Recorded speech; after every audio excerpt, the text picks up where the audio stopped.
Hello and welcome back to A Shark's Perspective. One of the most spoken words you'll see people talking about in the news and in social media due to COVID-19 is anxiety. You'd be hard-pressed to find many people in the world who aren't dealing with some sort of anxiety due to the pandemic. But understanding how to deal with it, both personally and how to help others deal with it, is really a critical need as well. But there are too many people who need some professional help, and way too many people giving not necessarily the best advice. So it was important to me to get a little couch and therapy time for all of us with an actual professional who I was lucky enough to speak with way back on episode 6. Dr. Jen Mann is a licensed psychotherapist, best-selling author, TV host, SiriusXM radio host, celebrity couples therapist, sports psychology consultant, and subject matter expert on relationships. And on this episode, we'll discuss dealing with anxiety, social distancing, how to deal with stress, cashew cheese, Omaha steaks, the Calm app, TikTok, Peloton, and a lot more. So let's tune in to Dr. Jen with the one and only Dr. Shark, that's honorary doctorate for me anyways, on this episode of A Shark's Perspective. Dr. Jen, thank you so much for joining us again on A Shark's Perspective. You were on episode 6, if you can believe it or not, over 200 episodes ago. What I've heard Wow. from most people that being on A Shark's Perspective has simply changed their lives forever. I know you're in a lot of media, but what say you to that?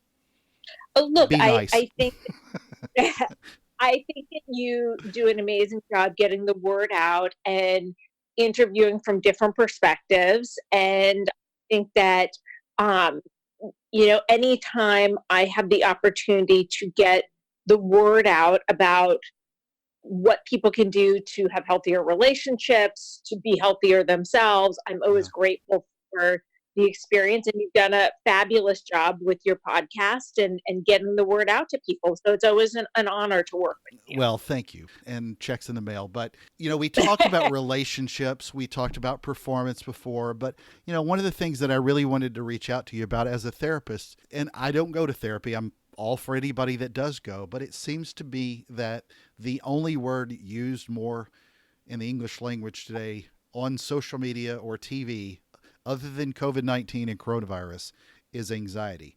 And so many of us are obviously touched by the disease or by someone they know. I know people who've had this. I've had several people and family and friends who had health scares, and I've known several that did have it, several that just had pneumonia, and it feels like it's a Bond villain just in the name alone with COVID-19. But so many people are staying at home and staying sheltered in place, and then they're watching too much news and too much TV. And I'd like for you to kind of help differentiate, if you will, what is the difference between the anxiety that we hear about nonstop on social and news versus what actual clinical based anxiety is? Well, look, here's the difference that's important to people. Right now, there is something to be anxious about. And our systems go on alert. We are facing an invisible enemy that has the potential to kill us, that we know is chasing us, essentially. And so it is appropriate to feel some level of anxiety when our lives are threatened. So that is appropriate and even healthy. Where it crosses the line is when you can't get out of bed, you can't Yes. function, you can't think straight, you can't do your job, you're debilitated, you are having panic attacks. That's where it crosses the line from this is normal, healthy anxiety given the circumstances. And that's what we have to really take into account, that we are facing abnormal circumstances, and therefore it is normal to have some level of anxiety at this point. Yeah, I simply worry, having known people that had clinically diagnosed anxiety, known them very well and what they go Mhm. through. So it's something that I guess that I'm sensitive to. So I'm obviously worried about people who really have it versus the one that say they have it and they say it so much it makes the rest of the world somewhat nervous. And I guess that's my biggest concern. Do you, when you look But at a, go ahead. I'm gonna disagree with your perspective on Sure. this. What I'm gonna say is that anyone who says I feel anxious right now is Yeah. legit. Sure. Everybody feels anxious, whether it is a full blown clinical anxiety disorder or not, it's Hmm. still legit. I think that it's important that we Good point. acknowledge our friends, our families, our coworkers, our loved ones, that whatever they're feeling is real, and we are better off acknowledging it, normalizing it, and talking about it so that we can move on. We don't heal what we don't face by saying, well, you know what, you're not that anxious. You're not having panic attacks, so you're exaggerating. All that does is upset the person more, prevent them from talking about it, and escalate their anxiety and make them feel more alone and isolated at a time when we're all literally isolated. So Absolutely. to me, the answer is to ask the person about what's going on. Hey, is this debilitating? Tell me more about how you're feeling. What's going on? What are you finding helpful when you do feel those feelings? What do you find makes it worse? So that you can help a loved one problem solve, because a lot of the time people sort of are on automatic pilot, especially right now, because look, we're in survival mode. Hmm. And so someone may wake up and turn on the news because that's what they've been doing since the beginning of this pandemic, or they may talk to people on the phone who they don't have to talk to, who raise their anxiety. So to be able to say, like, hey, what are you doing? How are you running your day? What's going on? What Hmm. choices are you making that might make it better or worse? I think is really important to explore with people that we care about. Great point, great clarification, and I love that dispute. So, is there a type of anxiety, from a clinical perspective, that you feel this is something we can compare to this? And the reason I'm asking that, it doesn't quite feel like a funeral. It doesn't. I haven't been divorced, so I don't know. But is there something else that maybe I don't know of anybody else that's over 100 that's gone through the Spanish flu, but we didn't have Exactly. social media then. But what is something that's tangible that people can relate to think about it? Because the only thing I can really come close to is 9/11, and that was a lot different.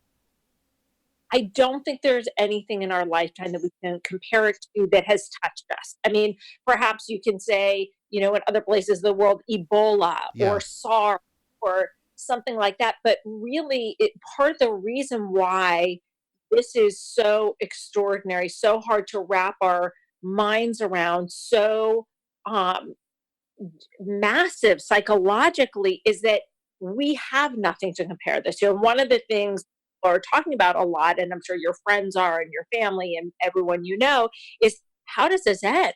Because nobody has ever been through this in our lifetime.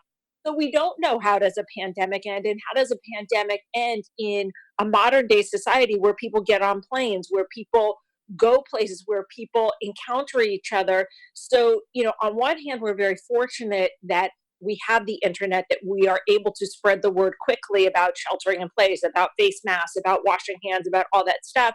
On the other hand, we are such an intertwined, interconnected world because of the way our modern day society operates, that it's much harder to contain. And also, we impact each other so much more than I think any of us realize, in ways absolutely. positive and negative. Yeah, so from a therapist perspective, what is the best way that people should be dealing with this? I mean, what's your prescription to most folks dealing with this today? Well, a few things. First of all, create structure. At this point, I think we're all sheltering in place. And I think a lot of people who are not used to working from home are struggling a bit. It's especially challenging when you have children, young children. I mean, right now, I am talking to, in my private practice as a therapist, I'm talking to singles who are sheltering alone. I'm talking to families who are sheltering together. I'm talking to couples who are sheltering together. Each one of those has its unique challenges, which we can talk about as well. But every one of them needs structure. I also am recommending to people to exercise every day, even if it is an online yoga class. Set out your clothes the night before so that you make sure to do it. I recommend doing it first thing in the morning if you can. If you have children, try to include them. Try to do it right now. I'm a huge fan of Peloton. Peloton has a 90-day download of their classes. Yeah. You don't have to bike or a tread. I take their yoga classes, their strength classes, flexibility, cardio, all that sort of stuff. They have family meditations. There are a lot of other apps, and you can even go on YouTube or online to find classes to take to start your day. So I recommend exercise, starting your day positive, preparing the night before, writing up a schedule every day, not just for yourself, if you are part of a family or part of a couple, so everyone knows who's doing what when. For example, right now I'm on a podcast with you. Eric is downstairs and he is working. For those who don't know me, that's my partner. Yeah. And so he knows, hopefully, not to call up to me in the middle of our podcast. So, it's important that couples have a sense of when they have important phone meetings, since people are working from home, so they're not disturbing each other and getting on each other's nerves. Also, a division of labor. One of the biggest complaints I am hearing, especially from women, is an unfair division of labor. And that creates a lot of resentment when one person feels like they are doing all the work or all the childcare and the other person is not. So, really going through, make a list together of household chores, of things you need to do, and go through. You pick one, I pick one. You pick one, I pick one. But really also reducing the amount of media. I think it's very important to be informed, but there's a certain saturation point that we're reaching where it Oh, yeah. shifts over. It's like a tipping point from informed to just anxious, overwhelmed, and drowning in information. So, and I also recommend people create social time with their friends. FaceTime. I have a friend who just invited us to do this online FaceTime game together. I have a lot of friends who are doing, happy hour with their friends on Zoom. So really creating that kind of social interaction. And I also think, especially with couples and families, having some time that is separate from the other person. And even if you're in a studio apartment and it means going into a bathroom to FaceTime with Yeah. a friend, it's really important to have some separation time and some together time, and also to have date nights.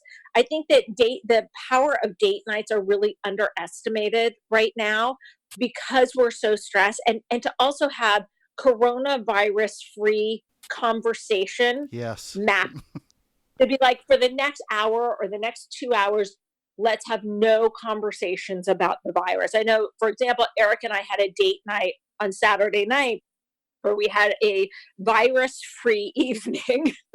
Pretty much, we stuck to Yeah. it as best as we could. We had a lovely dinner. Where did you go? big Did you go drinkers. to the den or the kitchen? We went to the dining room. It Okay, was good. very Very Yes, formal. it was very fancy. And we just really kind of changed the vibe. And obviously, it's incredibly stressful right now for everyone, and we are no different. And we got to kind of put aside our stress for a few hours to have a lovely evening and connect.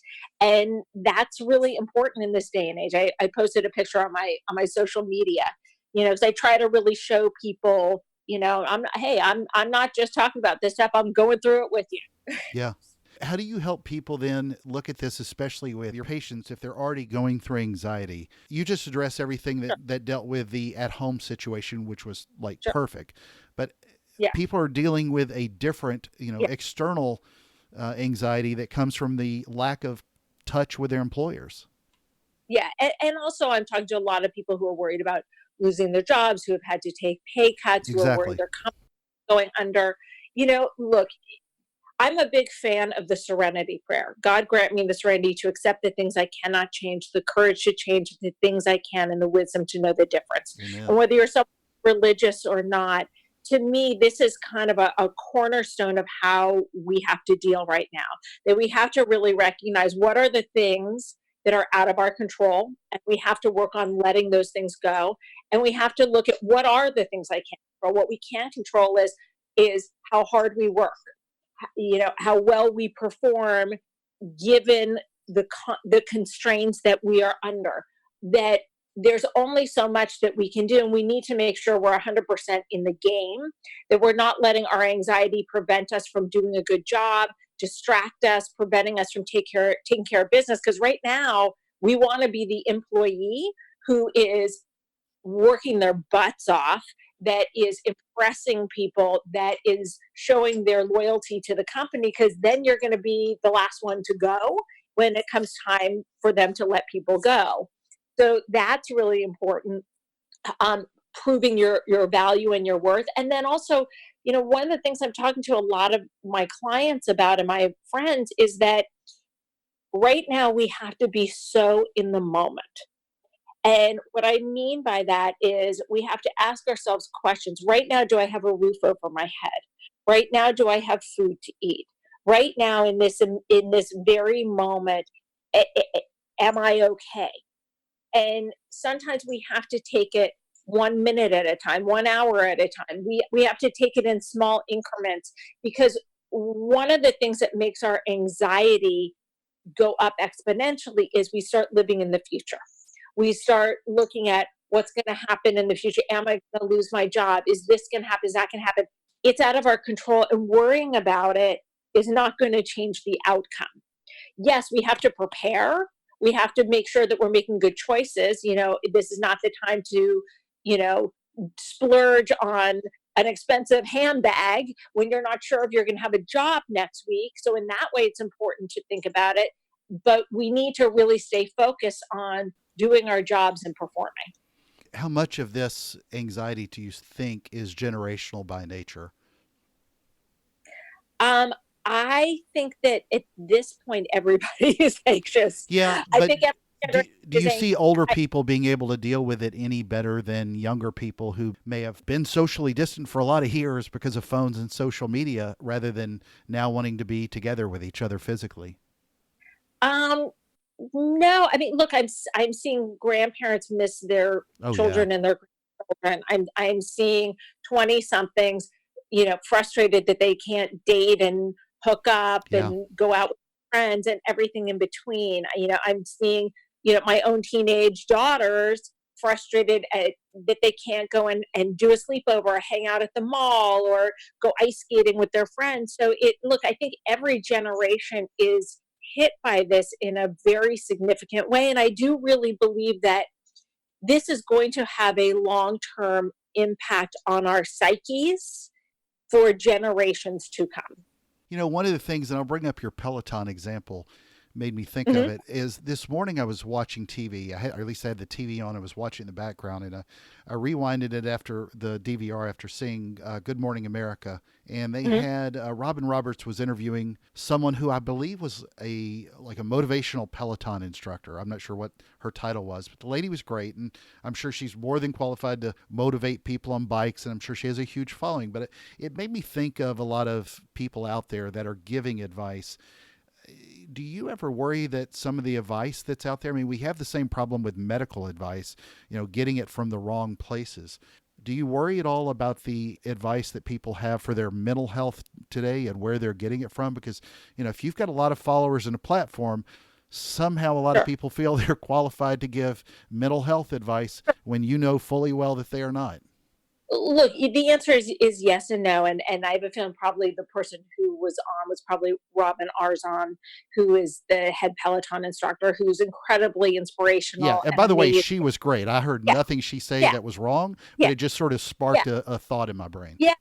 Look, here's the thing. I think that we can get great advice from a lot of different places. That said, I went to school for a very long time to do what I do.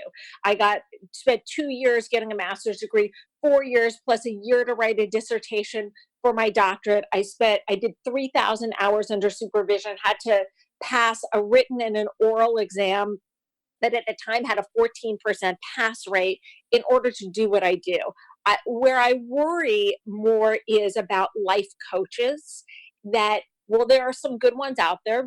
Don't get me wrong. I'm not saying everyone's terrible, but there is no required training. And a lot of the time now, people don't realize the difference between a life coach and a licensed therapist. And there's Yes. a huge and as a licensed therapist, we are trained about mental health. We are trained about personality disorders. We are trained about suicidality, depression, anxiety, medication. We're trained in a way that most people don't realize because, look, you can get some great advice from a life coach, but when things get very serious, if you really get into trouble, if you're having a clinical depression, if you are having anxiety attacks, that's not necessarily the right person to be talking to. And I think it's important that the public is informed about the kind of education and study that goes into being a licensed therapist, and that when they are looking for help for their mental health and their well-being, especially right now, that they're really looking at people who are qualified. Again, you can get great advice on Instagram in a meme and something that inspires you, Right. but to do the really in-depth work, you want someone who's qualified. Yeah, and I think that's why sometimes I get irritated with the people who are giving advice, having known people that had actual clinical diagnosis and they've been on medication for years and things like that. And I don't want to discount people's feelings, but I joked not that long ago. I love to think if somebody, I just between now and the last time I saw you, I probably swam with sharks a dozen times. And I think about how, for me, that's my happy, oddly enough, non-anxiety place. But I Yeah. joked with a post on Twitter. I remember not that long ago about how our parents and grandparents fought in wars and world wars, and great grandparents who survived the Spanish flu. And my great uncle even won like the highest award by the French government for his part with the Allies during the Battle of the Bulge, where he almost lost his feet due to frostbite. And yet I'm being asked to make the major sacrifice by watching a lot of Netflix and TikTok videos while I get things delivered to my doorstep by Amazon. So Yeah. part of me sometimes wants to go crazy, and it is stressful. It's stressful for every person on the planet. I think if anything, it's helped bring a lot of us more closely together. But I guess I get frustrated with the people who are screaming anxiety for attention versus the ones that have medically diagnosed problems where it's having a hard time getting out of bed because of it. And that's what I'm But maybe wrestling with the, sometimes.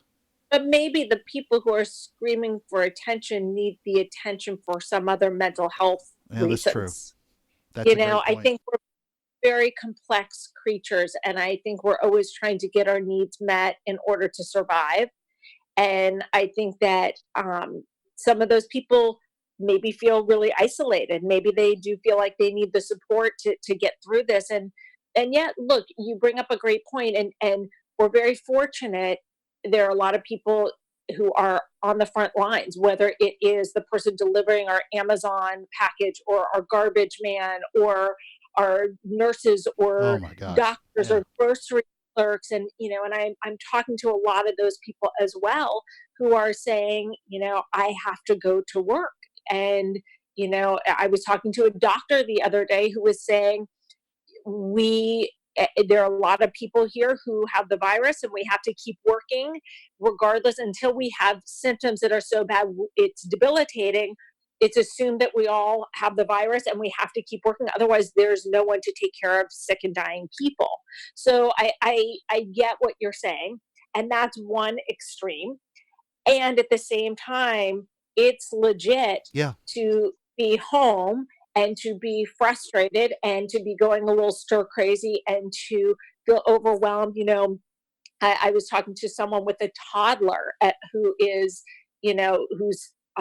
sheltered in place with a 3-year old, and who, is obviously handling running a household, washing dishes, laundry, meals, working, like all of this stuff, and is super overwhelmed. And that's legit too. It's like, if you were to have one arm amputated, but you had a friend who had two arms amputated, it doesn't mean that having your arm amputated wasn't upsetting and Right. debilitating for you, and that it didn't rock your world just because your friend had two arms amputated.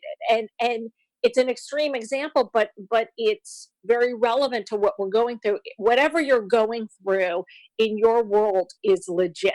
Yeah, sure, there are people out there who have it way worse, and my heart goes out to those people. Like, that is, it's devastating, it's terrifying what they're going through. And at the same time, we need to tend to our own emotional experience without saying, like, oh, well, that person has it so much worse, so I have no right to have feelings. When we deny our feelings, we get into much bigger trouble. Could not agree more. And that's a perfect example. I just think of what the doctors and nurses and firefighters and policemen have to deal with. I mean, Yep. my God, the people that are making, $10 an hour working in a grocery store. I mean, good Yep, Lord, and you they're on talk the about the front lines. Yeah. And if they're not there, you're talking about civil unrest. Yeah, no, I mean, without those people, we would have no food. We are right. Exactly. There would be massive civil unrest. If we can't get food, we're in big trouble. What are your thoughts on celebrities and the advice that a lot of them are giving? And they're putting out a lot of videos. I've seen the ones where, and I'm a huge fan of Schwarzenegger, but it's upset me when Yeah, he sits in his hot tub with his, $100 Cuban cigar, and he's yeah, talking about how he's all in this together. Or you've got a bunch of celebrities that sing Imagine, and yeah, it just, they get torn up on social media because I can't imagine that they have gone to go get toilet paper on their own. They have yeah, sent one of their assistants or two of their yeah, assistants, or if their assistant had an assistant, to go get them yeah, toilet paper. I mean, it's just yeah, very interesting to see where people have followed on social, yeah. especially with celebrities, and now you see that they're so completely disconnected. Yeah, look, I'm hearing a lot of that, and I think that a lot of the things that we consider to be inspirational and aspirational before this virus now can breed resentment. Yes, And I think such a that great point. it's a tough balance, because one of the things that we have wanted from our celebrities is for them to show us their beautiful homes, show us their, $500 cigars, so that we can be inspired and be like, oh, I want to work really hard so that I can have that too one day. So, look, I think that anywhere where we can get advice, I don't care if you're in your hot tub with your $500 cigar, or if you are in a totally different situation struggling to get by. I think that anywhere that we can get any advice that inspires us and helps us, I'm all for it. That said, I think it's important for celebrities to be really aware that not everyone is in their situation, that they are in a very unique, special situation where, a lot of people are struggling to get toilet paper in their house, and, Schwarzenegger may have a whole garage filled with Mhm. it. So I think that it's important to be sensitive, and at the same time, let's get our inspiration wherever we can get it. So I know this is a marketing, advertising, business question. I'm not going to pick on Mhm. a therapist with this answer. I want to ask your viewpoint. How should brands position themselves? How should they communicate to people, knowing the human psyche and how people are Mhm. dealing with anxiety today? I know Sure. you're not supposed to be a marketing consultant, but if you were given advice to someone to tell them how to message to people who are dealing with this world round, what would you tell them? I would say it's important to be mindful of the relationship with the consumer and what the consumer is going through psychologically. And I think that any company that is offering something that is helpful to the consumer, that is offering a discount, that's offering a free something, that right now, I think that we all feel an enormous sense of sensitivity and gratitude to those that give to us. And that a company that says, you know what, buy two, get one free, is not only helping themselves, but helping someone in a time of struggle. So I think that it's important to be aware of the relationship with the consumer, and what the consumer's emotional world is like, and what their needs are. Dr. Jen, I didn't get to ask you on this many moons ago on episode 6, but I now ask this of all my guests. You're in Beverly Hills, close to all your celebrity friends with the massive mansions, but you're closer to the beaches. What is your favorite kind of shark and why? What's a I don't know therapeutic shark? I don't know enough about different types of sharks. I would probably need a little shark 101, but I would say any shark that doesn't bite would be my favorite kind. Perfect. I don't want to eat me. Perfect. Well, Dr. Jen, it's that special time of the show. Are you ready for the 5 most interesting and important questions that you're going to be asked today? I am ready. All right. Number 1, yoga or Pilates? Yoga. All right. Number 2, and this is And by the way, yoga via Peloton yoga app. okay. Good point. Number I 2. do like, but I do like them both. All right. Number 2. This is really for which media we should consume more often, or you could say which one could we consume less often, TV or social media. I would say that we could consume both less often, but I think it's important to set limits on both. I think it's important to be informed and get our news, but I don't think we need 10 hours a day. I think, 2, maybe 3 a day is probably a good cap. And I think that when it comes to social media, I think a lot of people are getting inspiration and feeling less alone. And at the same time, it can suck us away from Yes. our connected relationships, which are so important right now. So again, I think limits are key. Agreed. Number 3. Here's a nice Mhm. little pivot. Vegan or vegetarian? Vegan, no question. I've been vegan for a decade. Prior to that, I was vegetarian since the age of 10 when I saw a documentary that showed the conditions of the slaughterhouses. I didn't realize until I heard Kathy Freston talk about the suffering on your plate that the dairy industry is basically what a lot of vegans call liquid meat, that the dairy cow who gives birth to a baby boy cow, that becomes your veal, and that the girl cows get enslaved into the dairy industry where they're kept in cages so small they can't turn around, and they are pumped with hormones and kept in horrific conditions in enormous pain.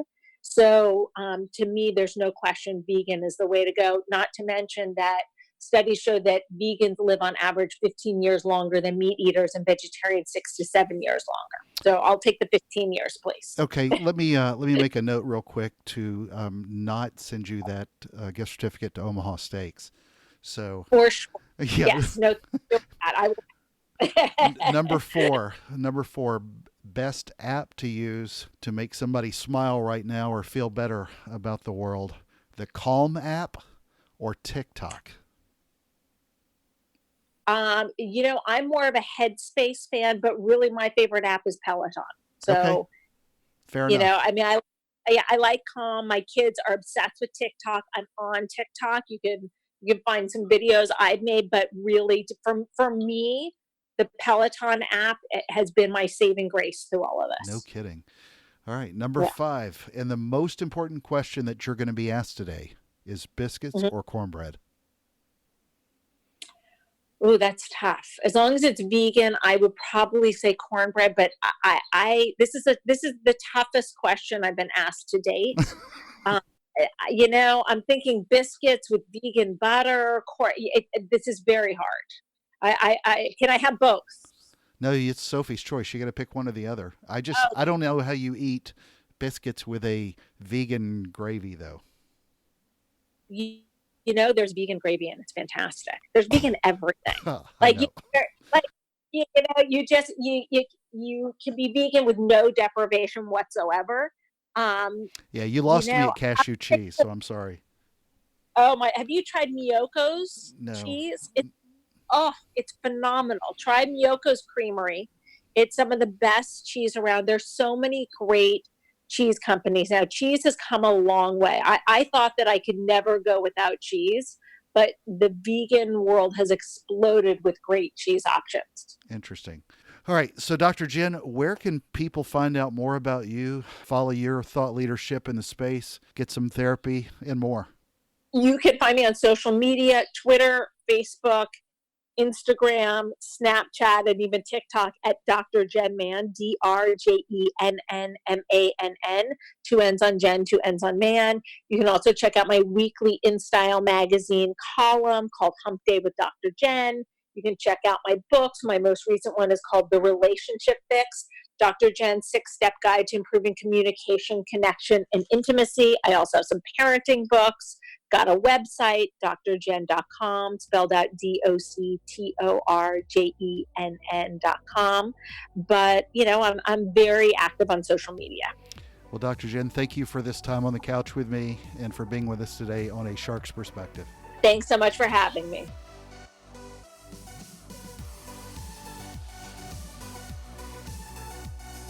So there was my conversation with Dr. Jen Mann, a licensed psychotherapist, best-selling author, TV host, SiriusXM radio host, celebrity couples therapist, sports psychology consultant, and subject matter expert on relationships. Let's take a look at 3 key takeaways from our conversation with her. First, this one's really tough for me to discuss properly. If you literally swim with sharks frequently, then you have to know how to deal with and channel your anxiety, especially as it relates for most people to fear. But I should never discount mine or anyone else's anxiety. Anyone who says they have anxiety, as a professional says, is legit. As she said, it's important to acknowledge what others feel is real, and we're better off acknowledging it, normalizing it, and talking about it. Love the quote to when she said, "We don't heal what we don't face," and that's so true. We've got to talk more, reach out to people more that we care about.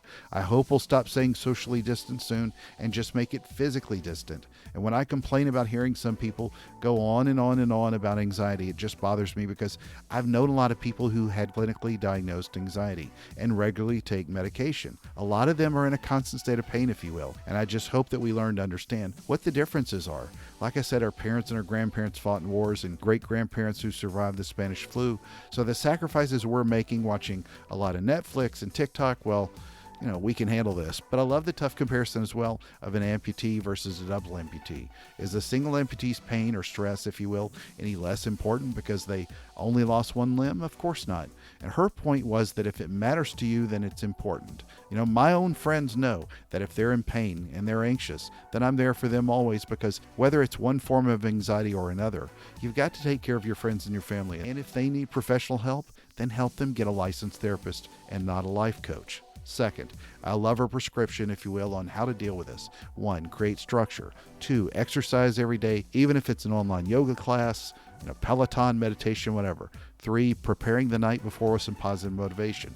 4, write up a schedule with boundaries so you're not driving each other crazy if you live with someone. 5, look at that division of labor, which is so important if you've got a spouse or partner or roommate or whoever. 6, reduce the amount of media time. This is so critical. 7, create social time, FaceTime, Zoom happy hours with friends, online games with group. Just make sure you're connecting with people in the right way. 8, have some time that is separate from the other person. If you're sharing a space or living with somebody, you've got to have some time that's just separate. You got to have some me time, if you will, as opposed to having just together time. Number 9, for relationships, have a date time. And she had a perfect example of what she's gone through in her own relationships. Number 10, have some coronavirus-free conversations. Make sure to change the vibe. Just talk about something else. All great ideas. Third, appreciated her reference to the Serenity Prayer. As part of one version, I'll read it here. God, give me the grace to accept with serenity the things that cannot be changed, courage to change the things which should be changed, and the wisdom to distinguish the one from the other. Dr. Jen's advice is to recognize what are the things that are out of our control and work on letting things go. And it's so important. And she reminds us to look at the things that we can control. What we can control is how hard we work, how well we perform, given the constraints that we're under. So make sure you don't let your anxiety distract you. And a rare fourth, and this is just a big thank you to all of the people on the front lines. I can never do this enough. What we do without the healthcare heroes, the police and fire, truck drivers who bring toilet paper, the hoarders who will calm down, but the essentials that they actually bring that we need in the stores, the people in most instances working in these grocery stores for little money but take a big risk every day to keep supplies available for our homes so that we don't see massive civil unrest. So many people out there on the front lines today, and we're all dealing with some form of anxiety, but nothing like the people on the front lines. And I mean every one of them, civilian and military. And I know they don't necessarily seek it, but I wish we could have a parade to honor them every day for their service as well. Got a question? Send me an email to kenneth@asharksperspective.com. Thank you again for the privilege of your time. Friends, don't be anxious. Seriously, we'll get through this. Be nice and helpful to those who need your support. And if you want to get over some anxiety, I'm not your guru, but I will swim with you with some sharks. So join us on the next episode of A Shark's Perspective.